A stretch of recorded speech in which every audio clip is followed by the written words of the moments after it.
Okay, so a question I get asked a lot is how to structure a lettings deal as a self-employed agent. Obviously, when you're working at the high street, there's a certain structure you have in place, and you get a lot of the back-end work done for you.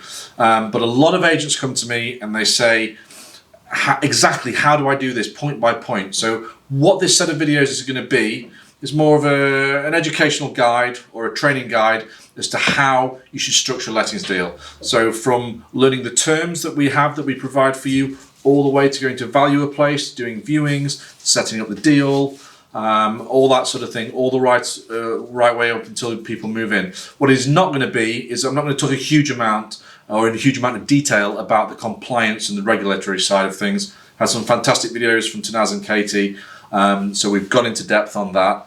And this is more going to be how to structure a deal as a self-employed agent. Okay, so as you know, the ethos of Agent Homes is freedom. It's about providing you with the opportunity to set up your own business. However, in order to make your business work for you, there's a certain structure of things, and specifically I'm talking about lettings here, of how you should do deals and how you're going to win more and more business and close more and more business. Obviously, we want you to have freedom. We want you to enjoy what you do. But I think if we can get more organised as lettings agents and obviously stick to the compliance aspects of things, then we're all going to make a bit more money. So let's talk about legislation briefly. There is a fair amount of legislation with regards to a lettings deal. And another thing I get when we're speaking to agents is some agents can find it a little bit intimidating, a little bit worrying, especially if they're from a sales background initially or have a relatively limited experience of lettings. Yes, there are things, for instance, if you get an EICR fail or you get slight issues with right to rent checks, that's what we're here for. We're here to help you with little things like that, with the more nuanced side of things. But I think if you really break it down and think about it, lettings is a relatively simple thing. You have your contract, we negotiate the tenancy agreement, and with the new modern tech that we have that we plug into, that we provide for you, they have custom clause features. So you can simply, anything in a contract, it can go in, X amount of furniture is to be moved in, X amount to be moved out, this wall is to be painted. It's really, really easy now to put it and negotiate a tenancy agreement really quickly, really simply. On the other side of things, you have compliance. So the first one is EPC. And whether you're from sales or lettings background, we only employ experienced agents. So you all know what an EPC is. I don't need to tell you about that. Next one's gas safety. It's been around for a long time.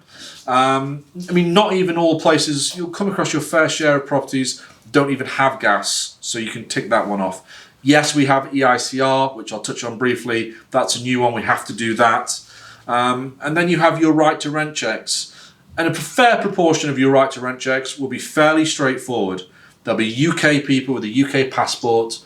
You'll be able to go to check in and you'll be able to write that it's a true likeness of the person on your piece of paper, and that will suffice. Also, and I'm talking in January 2021 here as this has been recorded, there's no changes to the EU rules as yet. So, if you get people with an EU passport, or they have the right to work here, whatever, a lot of the things are relatively simple. So don't get overawed. Yes, there are things that are complicated. We are here to help you with that. But I think if you really break it down and think about it, it's a fairly simple procedure.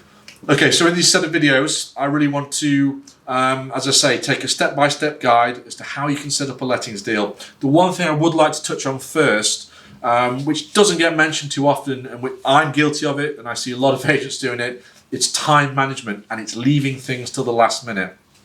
So we get an instruction, we're all salespeople, we get excited, the property goes on the market, we do the viewings, we get the offer, and then next Friday a tenant wants to move in. You've not done your gas safety, you've not done the EICR, and you're already on the back foot at this point. So then it takes 2-3 days to get an electrician, you get a fail on your EICR, then they have to go in and rewire, you can't get the clean and the inventory in. And I've done this myself and I see it all the time, but let's try and get more organised. This is not something you want to get behind the curve on. As soon as you get the instruction, as soon as you have the signed terms, especially if you're a sole agent, start organising the certificates for the landlord. It's for your benefit, it's for their benefit, it keeps them on the right side of the law. And if you front load the procedure instead of leaving it to the last minute, it'll make the whole thing a lot smoother.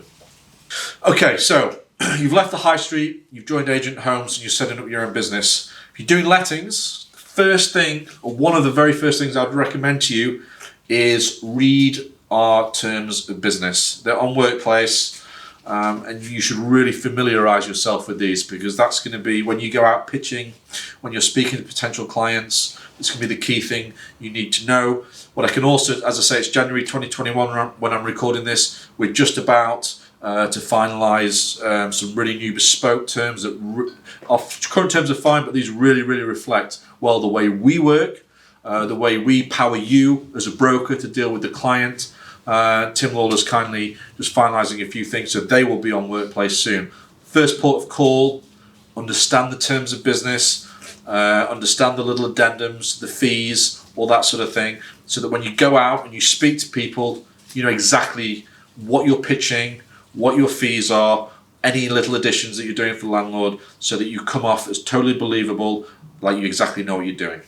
Another point I just wanted to clarify, and again, this is a point I've been asked a lot by agents, is the £195 admin fee. Now, if you do not want to do any of the pre-tenancy admin, we will do it for you, and we'll charge you £195 plus VAT. Two things I wanted to point out on this. One, it's not expensive. Some agents are charging £500-600. One agent charges £50 just to protect the deposit. So please, for the service you get, if you don't want to do the admin, I don't really want to hear of people anymore that's expensive. It's a good deal, and it can take a lot off your plate. If you want to do, say, when you're on evaluation, you can easily take off £100 or £95 or whatever, and you could swallow that cost off your commission, or you could split it with the landlord, or however you want to do it. The second point I wanted to clarify is that if you have tricky questions regarding EICRs and right to rent checks and that sort of thing, and you're not charging the £195, that is fine. That is what we are here to help with. But you must be organised if you're not paying us to do it, and you must organise the certificates. You must get to where you can get to with the ICR, where you can get to with the right to rent, and we will help you get over the line. So I've just to clarify, if you call me up, you call me up anytime and ask me a question.